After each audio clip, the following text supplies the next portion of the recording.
Hello everyone, myself Twinkle from Mahatma Gandhi Institute of Technical Education and Research Center Navsari. This video lecture is about web security. So, what is web security? Web security means providing the security to the data which is transmitted through the networks.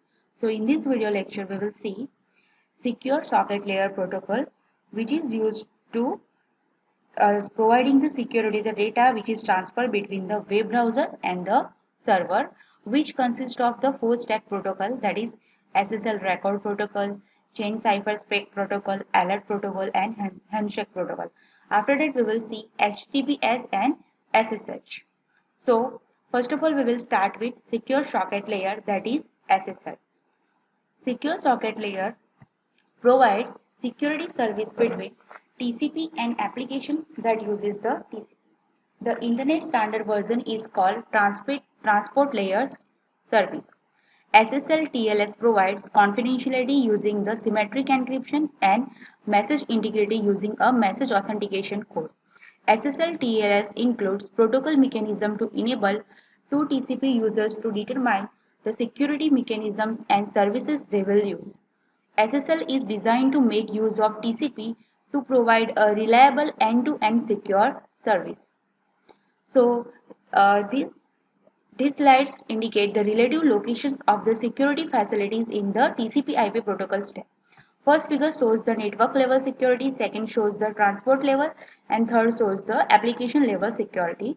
So, among all, we will see the transport layer security, which is using the SSL or TLS, that is secure socket layer. Next, this is the secure socket layer architecture. SSL record protocol is above the TCP and below the HTTP, which consists of total four protocols, that is SSL handshake protocol, SSL record protocol, SSL cipher spec protocol and alert protocol. So we will see all the protocol one by one.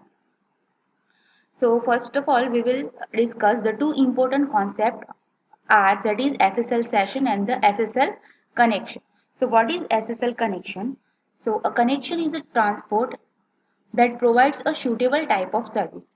For SSL, such connections are peer-to-peer relationship. The connections are transient and every connection is associated with one session.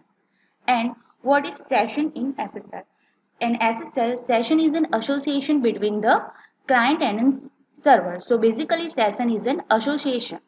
So sessions are created by the handshake protocol, and sessions define a set of cryptographic security parameters which can be shared among multiple connections.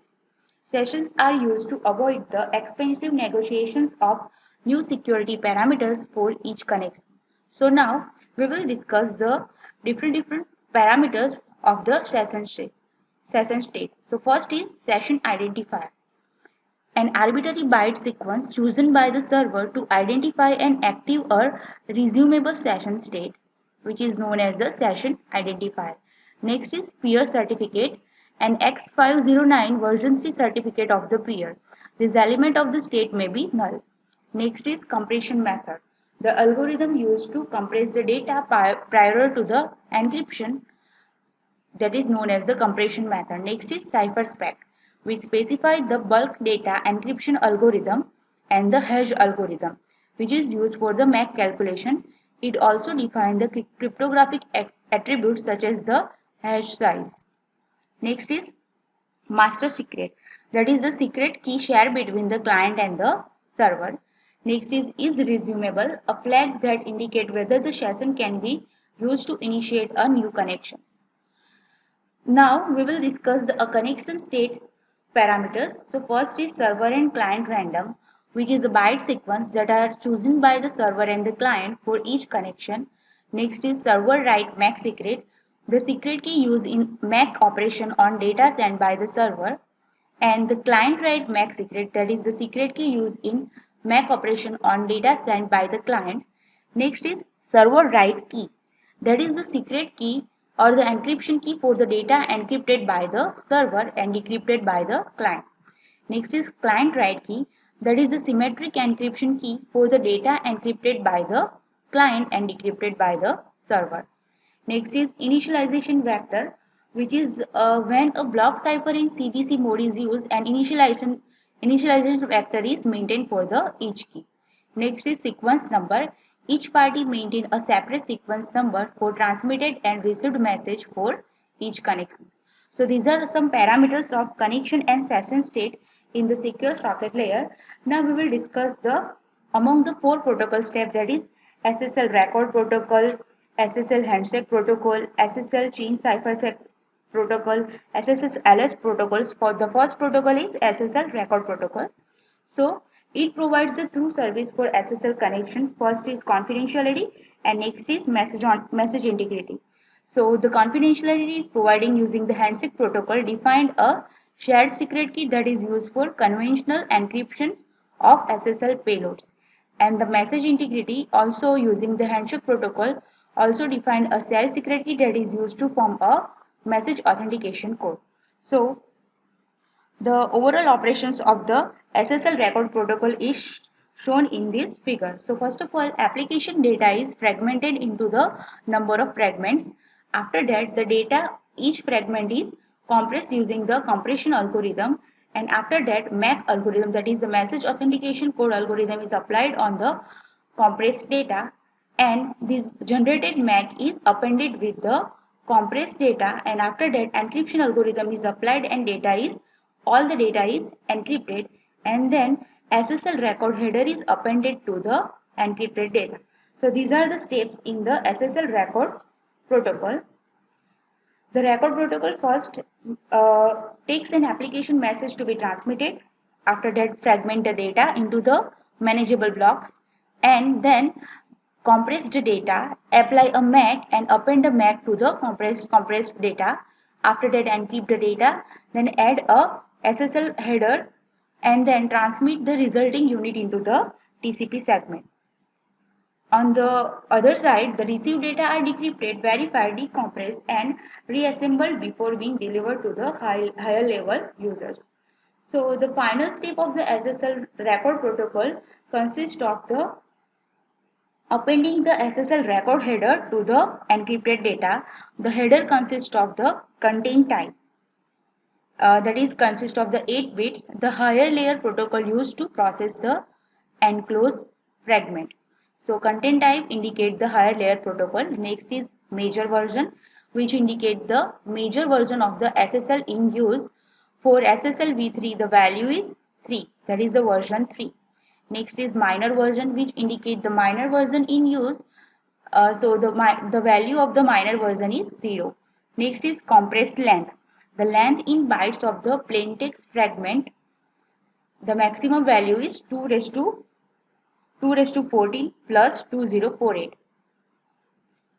Now we will see next protocol, that is change cipher spec protocol, which consists of the 1 byte.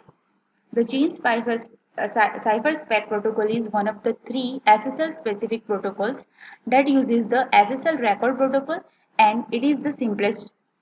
This protocol consists of a single message which consists of the single byte with the value 1. The main purpose of this protocol is to cause the pending state of the SSL record protocol to the copied into the current state, which update the cipher should to be used on the connection. So change cipher spec protocol, the main aim of this protocol is to copy the pending state of the SSL record protocol to the current state. Next we will see the change cipher spec protocol, when used from the client to the server, the client finishes the message can be signed and encrypted by the client and verified and decrypted by the server. And when it is sent from the server to client, then the server finishes the message and it can be signed and encrypted by the server and verified and decrypted by the client. So it is its main use to cause the pending state to be copied into the current state. Next is SSL alert protocol. The alert protocol is used to convey SSL related alerts to the peer entity. As with other application that uses SSL, alert messages are compressed and encrypted as specified by the current state. It consists of the total 2 bytes. First byte consists of the label and next byte consists of the alert. The first byte takes the value warning and the fatal to convey the severity of the message. If the label is fatal, then the connection may be terminated. So this label consists of the sum of the fatal error. This table consists of the alert that are always the fatal, such as close notify, the meaning that the sender will not send any more messages, unexpected messages, bad record make. These are some fatal error which can cause the termination of the connection between the client and the server. So the SSL alert protocol is used to convey the SSL related alerts to the peer entity. Next is handshake protocol. So handshake protocol has a total 3 types of content, that is type, length and content. So here type consists of indicate the one of the 10 messages. So this table indicate the type of the messages. Next 3 bytes consist of the length, that is the length of the messages in the bytes, and the content. These parameters are associated with this message.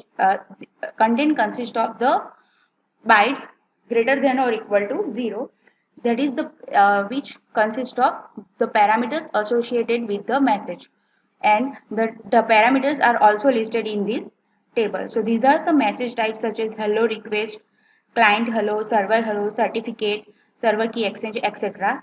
In which suppose message type is client hello, then it will consist of the parameters such as version, random number, session ID, cipher shoot, compression method, etc. So in this way, this type of parameters or message types are used in the handshake protocol. The protocols allow the server and client to authenticate each other and to negotiate an encryption and MAC algorithm and cryptographic keys to be used to protect the data sent in an SSL record. So first of all, we will see the basic idea of the handshake protocol, which consists of total 4 phases. In phase 1, client and server establishing the security capabilities. In phase 2, server authentication is done and key exchange is performed. And in phase 3, client authentication is done and also key exchange is performed. And in phase 4, finalizing the handshake protocol. So handshake protocol consists of total 4 phases. First of all, we will see phase 1. So in phase 1, first of all, client will send the message to the server, that is client hello, which consists of the version number of the message, client random number, session ID, cipher shoot, compression methods, etc. And then server send a message to the client, which consists of the version number, server random number, session ID, selected cipher set and selected compression method. So this is the client hello and server hello. 2 messages are sent in the phase 1, which establish the security capabilities including protocol version, session ID, cipher shoot, compression method, and initial random numbers are exchanged between client and the server. So after phase 1, the client and server know the following, that is the version of SSL, the algorithm for key exchange, message authentication and encryption, the compression method, and the 2 random numbers for the key generation. In the next phase, server will send a chain of certificates, server public key for the key exchange, and the certificate request the certificate from the client. And also the last message consists of the server hello done, which doesn't contain anything. So after phase 2, the server is authenticate the client. The client knows the public key of the server if required, and the client knows the public key of the server if required. Now in the phase 3, the client will send the certificate requested by the server and the client key exchange, that is the public key of the client, and verify the certificate of the server, that is hash code to prove the certificate. Now in the phase 4, client will send the changed cipher spec value to the server and send the finished hash value to the server using the MD5 or SHA algorithm. And on the server side, server also send the changed cipher spec value to the client and MD5 and SHA value to the client, that is the hash value to the client. So this is the overall handshake protocol, SSL handshake protocol. In the first phase, first of all, establish the client and server establish the security capabilities, that is client send a client hello message and server send a server hello message. Now in the second phase, server send its certificate, its key exchange and request the client for the certificate and then send that server hello done message is sent. After in phase 3, certificates are sent, requested certificates are sent from the client to the server and then client key exchange, that is the key is client key exchange is sent to the server and then certificate is verified by the client. Now on the in the last phase, change cipher shoot and finish the handshake protocol. So this is the handshake protocol of the SSL protocol stack. Now we will see HTTPS. HTTPS refers to the combination of HTTP and secure socket layer, that is SSL, to implement the secure communication between the web browser and the web server. When HTTPS is used, the following element of the communications are encrypted, that is the URL of the requested document, content of the document, content of the browser form. Next is cookies sent from the browser to the server and from server to the browser. So these elements are encrypted, then HTTPS is used. Then the content of the HTTP header is also encrypted. Now we will see secure shell, that is SSH, is a protocol which is used for secure network communication, designed to be relatively simple and inexpensive to implement. The initial version SSH1 was focused on providing a secure remote logon facility to replace Telnet and other remote logon schemes that provide no security. So this is the diagram of SSH, which provide the server authentication, confidentiality and integrity in the transport layer. It may optionally also provide the compression. It authenticates the client-side user to the server and also multiplexes the encrypted tunnel into a several logical channels. Thank you.